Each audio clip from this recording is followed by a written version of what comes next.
Annyeonghaseyo. This is Martin, live from South Korea, week number 4. Of course, as always, this video is brought to you by a generous contribution from the Benjamin A. Gilman Foundation and the Benjamin A. Gilman International Scholarship.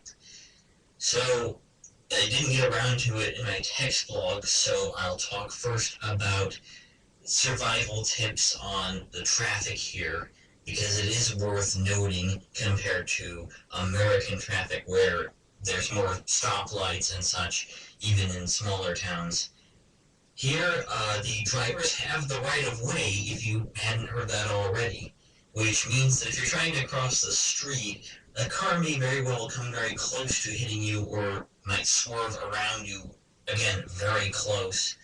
So when crossing the street here, I'd recommend don't just look one way, the other way, and then look back again. Double that. Just make absolutely certain you have enough space to get across the street before the car comes and maybe hits you. You want to be safe here, so traffic is a really big thing to look out for. I hadn't realized that until I got here. All I'd heard was that the drivers are very aggressive. Well, depends on the drivers, but they all have the right of way here. Another thing with the traffic is that taxi drivers sometimes get pretty aggressive. I had an experience recently where our taxi driver was apparently in a rush to get us to the university, then get back to the subway station so that he could pick up even more fares and make more money that night. He sped around other cars, going over the speed limit. It was a solid line in the middle, which I assume in Korea, like in America, means no passing, but he totally disregarded that to get us to the university quickly, and then just kind of dropped us off, sped off to get his next fare. Now, if he makes more money off of it, more power to him. Just wish he would be a little bit more safe, that's all. Another thing you'll notice at Soonchunhyang University, at least, is that other drivers who go fairly fast for their vehicles anyway are these delivery drivers on motorcycles or scooters who occasionally even brush up against the curb and make really sharp turns, but they keep coming. They make a lot of money for the restaurants, it seems, because every single night there's at least 4 or 5 deliveries to just this dorm area alone. The food's not bad, but at the same time, it's kind of an odd thing to have as a regular incidence here compared to, again, living in America. But then my university is a commuter university, so you can just walk to restaurants rather than have delivery.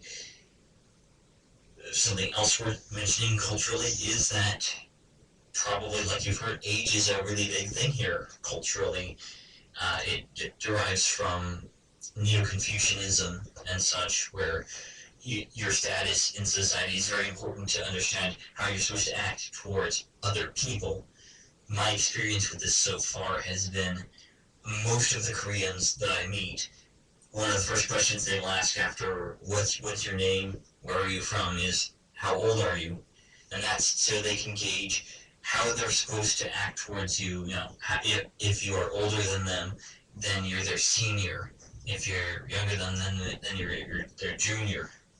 And if you're their senior, there's different things that you are expected to do, or they're expected to do it towards you.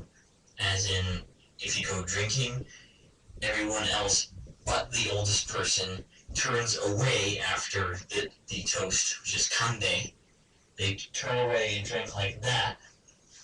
But if you're the oldest, you don't have to do that because they're doing it in your honor to so that you don't have to watch them drinking. There's a better explanation for it, I'm sure, and I'll provide that in my blog once I find it. Another thing with the age is that several Koreans now have taken to calling me older brother or hyun, because I'm one of the older students here, so inevitably I'm older than most of the Korean students who are regular university students. And therefore, between maybe 20 and 24, my being 26, or my Korean age being 28, because I'm born in 1984, means that I am young to pretty much everyone I met, like I said. Another thing culturally is that drinking is very prevalent. Every single night there's Korean students going out on the town, but there is of a town to go out on here. Not all of them go drinking, but alcohol is very cheap, and a lot of times, especially the international students, sometimes go out pretty regularly to go drinking because it's a social thing. It can get a little bit awkward if you're like me and you can't drink, but if you explain it, then they'll probably understand, even if it's maybe not necessarily as acceptable as joining in, but they understand that there's cultural differences. At least the Korean students who live in the global village here understand that. Another thing relating to social interaction is that physical contact is actually pretty regular between people of the same gender, friends.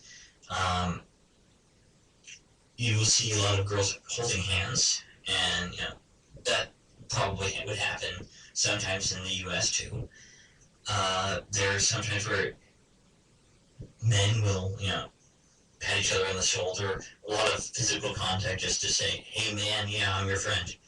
I had one Korean, after he found out that he's older than me, he goes, brother, and gives me a hug. That was really unexpected, but culturally enlightening in a way, because that's something that's more culturally acceptable in Korea than in America. You give somebody a hug in America because they're your friend, especially if you're a guy, has a different connotation, obviously. So those are some things I've learned over the past couple of weeks and just have neglected to write about so far. As for some questions from readers of my text blog, one asked what would happen if somebody wanted to ride the Nudiro train but bought a standing only ticket. Well, the answer to that is that there aren't actually separate standing room tickets. You just buy a ticket, and if it hasn't been booked at some point later down the line, you have a seat for the entire trip.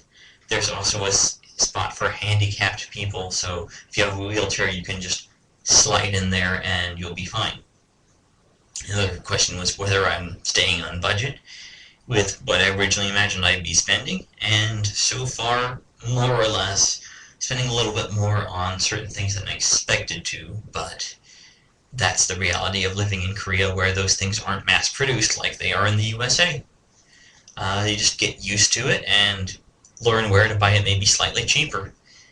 As for how I'm doing personally, I was pretty homesick the first couple of weeks. Now I've gotten into a routine. I've made a lot of friends, or at least acquaintances. We go out and have meals together. I play basketball a couple times a week, which is a lot of fun, especially when you're on the same team as the 6'5" Canadian who can dunk on all of the shorter Koreans. It almost ensures victory, but winning's not important, obviously. It's more of having fun. So the other thing, the classes are finally starting to go fairly regularly. I had my Korean drumming class today, and that was a lot of fun, if tiring on the arms. Korean history is getting started, but the first 4 weeks we missed 2 classes because of Chuseok first, and then National Foundation Day. I guess that means that I miss it 2 times in the first 5 weeks, but if you miss classes that early, then it's going to go a little bit slower, and the first lecture, it took a little bit longer, but that's something else I've learned in Korea, is that you just have to have a lot of patience, because things move slower here. They're more relaxed here in a way than they are in America. So that's taken some adjusting to compared to Portland+State, where you have a lot of assignments, usually like papers and such, and they have certain deadlines. There's still deadlines for assignments here, obviously, but just the feel of things is a little bit more relaxed and laid back. Like if you go to a restaurant, if you're waiting for the subway, it'll take a bit longer than maybe you'd normally be okay with in America, but you just gotta step back, relax, let it go. and enjoy the ride. And that's something that's maybe like the main thing I've learned so far, is that you just have to throw yourself into the culture, or at least slide in to a position where you're comfortable and just get to know the culture, get to understand it, and try to just go along with how things are normally done where you are, not where you're from. So this week, be sure to watch on my blog for a photo tour of the Soonchunhyang campus, specifically how to get from the Global Village to the Global Education Building, where your cultural discussion class and your Korean language classes and any history classes you might have will be held, including lots of stairs. Yes, lots of stairs. You will get a workout if you come here to this university, which isn't necessarily a bad thing. So thank you for watching. As always, you can email me at the address in the description of the video. You can also find my blog at hangukmartin.blogspot.com. The address also will be in the description of the video. Thank you for watching. 감사합니다. And 안녕히 계세요.